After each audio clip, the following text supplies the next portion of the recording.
name is Matt Cremins. I am the co-founder of CivilTalk, and welcome to our first CivilTalk podcast. I'm very excited today to be joined by Steve Hayes and Randy Fisher of the FAIRtax organization. What's happening, guys? How are you? Hi, Matt. Great day in Florida. All right. All right. Well, thank you both for joining us. Really excited to talk to you today about the work you guys are doing, about the FAIRtax, about our tax system and how it can be improved. So let's jump right into it. Really excited to learn, what you guys are working on. For the people at home who may be less familiar with our tax system and the idea of the FAIRtax, what is the FAIRtax at a very high level? What is the organization?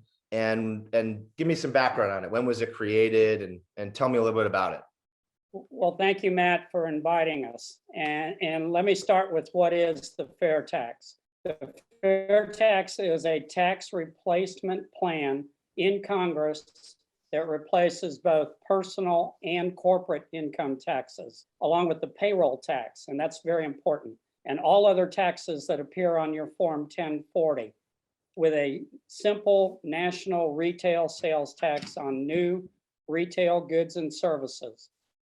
In the same way that our current system has a standard deduction that makes a flat income tax somewhat progressive, the FAIRtax creates a monthly rebate mechanism based on family size, which completely untaxes poverty level spending.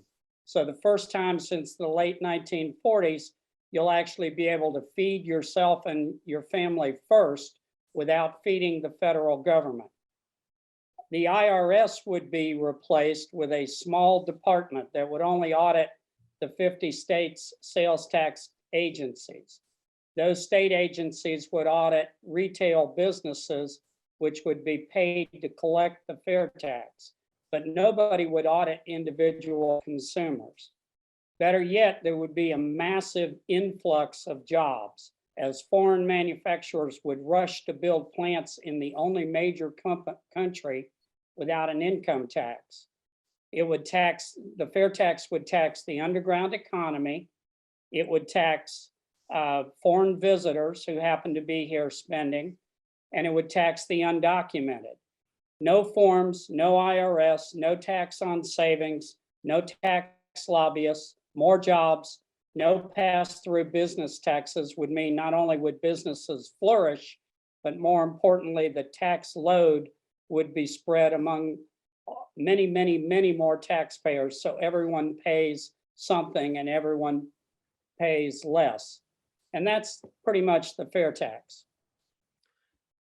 Very interesting. Okay, so you mentioned instead of a tax on income, a tax on spending. You talked about replacing the IRS. For a lot of us, who aren't tax experts, these are terms that we hear, but maybe we're not that familiar with. So, could you guys succinctly explain how the current tax system works in our country right now for everyone at home? Well, what I think we start with is that anytime you have a tax, whether it's an income tax, a consumption tax, or anything, it's taking away from our ability to use the money we earned or receive and do our own things, whether it's feed our family or pursue other activities. So let's start with that as a premise. So the idea is that the tax as it's currently set up is really, in effect, a disguised sales tax in this way. If you, Matt, are going to go out and buy something, let's say for $1, how much money do you have to earn to net the dollar? Definitely more than $1. $1.30, $1.40, depends on how successful you are in terms of the amount and where you live, because some states will add 10, 11% on to the amount of taxes you pay. So basically, under the present system, it tries to get you to say all of your income is going to be taxed at a certain percentage, but if you look at the tax code, there are lots and lots of basically confusions, I will say. They're intended to say that this is income, this isn't, you can do this, you can't. It's a completely confusing thing. And I used to do a lot of tax work. I delighted in doing tax shelters. I delighted in being able to help my clients save a lot of money legally, I will say, because there were opportunities. But it really is nothing more than moving chairs around on a sinking ship like the Titanic, because you're not producing anything if you're doing that. Mm. And basically, from an economic point of view, if you want to get more of something, you're rewarded. Just like with your kids, if you want them to act better, you reward that activity. If they're acting improperly, you don't reward it. Well, what do we really want to reward in this country? We want to reward work. We want to reward savings. And what are we doing with the income tax system? We are saying to you, Matt, that we want you to work hard, because the harder you work, the more you make, the more you're going to pay in taxes. We're also going to say to you, Matt, that if you do what you should do, which is save money, we're going to take some of that as well in taxes. Rather than that, the FAIRtax says, Matt, you work as hard as you want, and you get to keep what you make. You can save it, you can spend it, but when you spend it on new retail goods and services, you're going to pay the FAIRtax. It's totally up to you, not some bureaucrat in Washington, D.C. It's up to you. Yeah. So my question to you guys is clearly the IRS has some inefficiencies, and clearly the tax system isn't the best it could be right now. But why do you guys feel like this is a problem that we would need to address now? You know, we have a lot of problems in our country. Why are you guys passionate about solving this one right now? And why should Americans be? Steve, I would take 2 hours. You go ahead. Well, I'll try not to take 2 hours. Basically, because the system we have is failing. When you look at what the IRS commissioner finally admitted in March, you've got literally $1 trillion worth of uncollected taxes.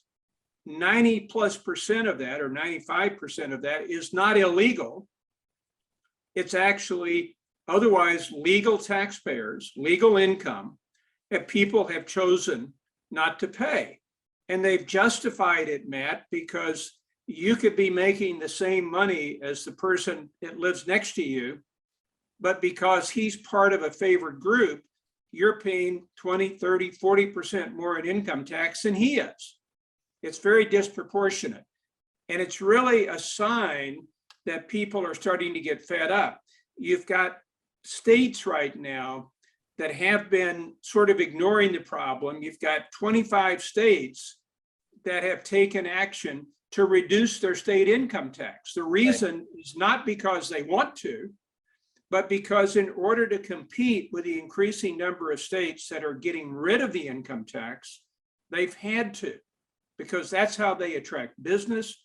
That's how they keep citizens in their state. And so you're starting to see that. You've got a huge problem with exports that are being somewhat subsidized by foreign governments that would go away with the FAIRtax. In other words, when they export something to the United States, they give back the share of the price that is their value added tax, their consumption tax. Mm-hmm. When it gets here, we don't tax it. All right, with the FAIRtax, everything that goes across the pond, so to speak, goes without carrying the cost of our government, which is variously assumed to be 15 to 25%. Depending on it's time, if you want to reverse this problem of very, very low growth and more people becoming dependent on the government, you could change a lot of that literally overnight. And let me mention one more thing. Steve said about job creation, one other thing that is not taxed under the fair tax is education tuition. And education and job training will be key to this rapidly developing economy. And as the economy develops and people are acquiring more job skills and there are more jobs to use it at, the value of labor is going to go up and wages are going to go up, which again is going to cycle more consumption. Right. So my biggest fear is how much money it would actually generate for the government, because they're going to be looking for ways to even spend more money. But we're not dealing with what's spent. We're dealing with how you fund the basic function of government and do it in a way that's fair to everybody and least dragging on the economy. And that, in my opinion, is the fair tax. Fair tax. So the fair tax sounds amazing, right? You have the ability to grow the economy. You have the ability to simplify our tax system to where people can understand it, bring in jobs, bring in investment capital. Those are all the big advantages of it. So what are the naysayers saying? What are the criticisms of the fair tax? What opposition do you have, and what are people saying, and what's your response to those things? Well, there's a lot of people that say a lot of different things about this. Obviously, people say, oh, you're taxing the lower income people disproportionately, because that's been the idea of sales taxes. Everybody has to buy. And if you make a low amount of income, you're still going to be buying. And so if you increase the sales tax, you're going to increase the tax on lower income. It's actually the opposite under the fair tax, because again, of the prebate, the tax credit that Randy's talking about, a family of four under the current system, if the person's working, he's making 35 or 30,000, let's make it easy for math, 30,000 a year. Under the present system, he may not pay any income tax, that family unit, but they're going to pay Social Security of 7.65%. So they're going to be able to spend effectively $18,000, 28,000, I'm rounding it off. Right. Whereas with a fair tax, they can spend everything and it's no tax. So they get automatically that raise from having 28,000 to spend to 30,000 to spend. Plus, the other factor that comes in is that your cost of production are going to go down, Matt. You're not going to have buried in everything you buy the cost of not only calculating the income taxes, but paying them, because that's in every product we buy all along the chain. Right. Is people have had to mark it up enough to make a profit, and that includes paying their taxes and paying their preparation costs. How much that is, it's been estimated, again, it depends on the product, but 10 to 20% depends on the product. Mm-hmm. But competition will bring it down. So you're going to have more money to spend, and you're going to be able to buy more, assuming that these people, like Randy say, don't continue to go crazy and put more money out and create more inflation. But even then, we still have a lot more control, because we decide what we're going to buy. And then by that, we decide what we're going to pay tax on. And there are other hostile arguments, as we call them, against the fair tax. We have a resource on our website, fairtax.org. If you go to the section that says news, there's a weekly grassroots corner, and at least once a month or so, we'll take one of these hostile arguments. One of our directors, Jim Bennett, will take a hostile argument against the fair tax, and he'll explain why the fair tax resolves that problem. Well, excellent. For everyone who's listening and watching at home, where can they learn more about the fair tax, and if they want to support you guys in your mission? I would ask that they go to FAIRtax, all one word, .org, sign up on the contact form. So it's fairtax.org/contact. You'll then receive Steve's monthly chairman's report and our grassroots corner newsletter. There's a great section in there called How It Works, which is 2 one-minute explainer animations along with a slideshow that gives you a very solid feel for how it works. There's the Get Involved section where you can literally go to the toolbox and you can open the toolbox and you can find state activities. You can find social media sites. You can find downloadable forms, pamphlets, brochures, and pretty much anything you would like to use as a tool to help educate the public. Our goal right now is to have 1 million people demand it in one election cycle. And we don't care who they vote for, but we want them to vote only for people that agree it's time to repeal the 16th Amendment in the income tax and replace it with a far better sales tax. Steve, anything you want to add? Well about said. how No, they- I think you said it very well. Excellent. Well, thank you both. Steve Hayes, Rainey Fisher, the FAIRtax, thank you both for your time. Super informative, great movement, and wish you both the best of luck in your mission. So thank you both. Thank Let you, me Matt. thank you guys for putting CivilTalk together, because as the social media guy for FAIRtax, I can tell you there are cesspools and there are sites that I lay awake at night, having to know that I have to deal with those social media sites. But CivilTalk, in my opinion, is a breath of fresh air, and it needs to be fully supported. So thank you guys for bringing that about. Our pleasure. All right.